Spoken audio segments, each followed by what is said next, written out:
Perkenalkan, saya Jevon Nenggolan, Angkatan 3, Kelompok 2. Melalui podcast ini saya akan menjelaskan etika publik. Etika publik saya bagi menjadi 3 pokok pembahasan utama, yaitu pertama, kode etik dan perilaku pejabat publik. Yang kedua, bentuk-bentuk kode etik dan implikasinya. Yang ketiga, aktualisasi etika ASN. Yang pertama, kode etik dan perilaku pejabat publik. Yaitu pertama, pengertian etika. Etika adalah yang harus dilakukan atau bagaimana melakukan yang baik atau yang benar. Sementara itu, etika publik adalah refleksi tentang standar atau norma yang menentukan baik atau buruk, benar atau salah, perilaku, tindakan, dan keputusan untuk mengarahkan kebijakan publik dalam rangka menjalankan tanggung jawab pelayanan publik. Selanjutnya, kode etik. Kode etik sendiri adalah peraturan yang mengatur tingkah laku dalam suatu kelompok khusus. Sudut pandangnya hanya ditunjukkan pada hal-hal prinsip dalam bentuk ketentuan-ketentuan tertulis. Ada 12 kode etik ASN dan kode perilaku ASN, yaitu dapat dibaca di UU ASN pasal 5. Selanjutnya ada 15 nilai-nilai dasar etika publik yang dapat kita lihat di Undang-Undang ASN pasal 4. Definisi dan lingkup etika publik, fokus utamanya adalah pelayanan publik, yaitu dilihat dari modalitas etika jembatan antara norma moral dan tindakan faktual. Yang kedua, sisi dimensi reflektif sebagai penimbang dan alat evaluasi. Yang ketiga, pelayanan publik yang berkualitas dan relevan.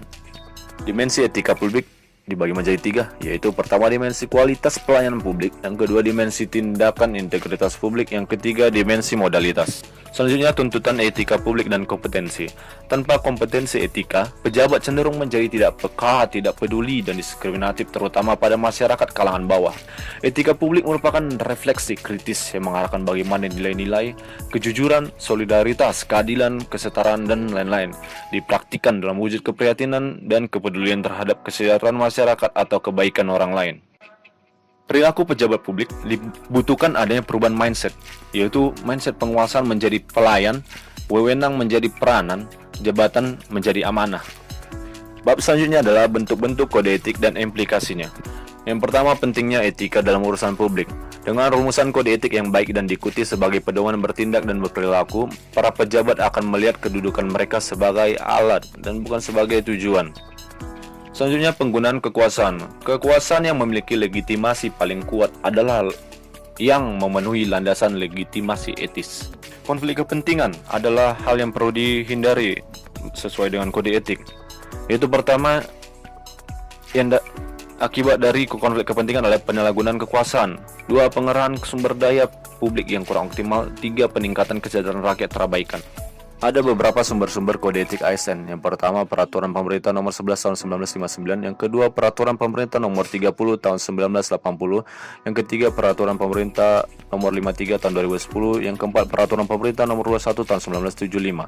Yang selanjutnya, Peraturan Pemerintah Nomor 42 Tahun 2004. Dan selanjutnya, Peraturan Pemerintah Nomor 5 Tahun 2014. Mengenai implikasi kode etik dalam pelayanan publik.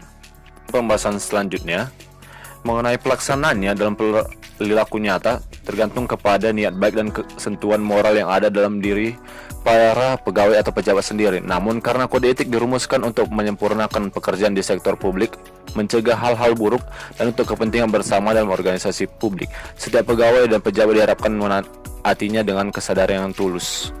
Paham idealisme etik mengatakan bahwa pada dasarnya setiap manusia adalah baik dan suka hal-hal yang baik. Apabila ada orang-orang menyimpang dari kebaikan, itu semata-mata karena dia tidak tahu norma untuk bertindak dengan baik atau tidak tahu cara-cara bertindak yang menuju ke arah kebaikan.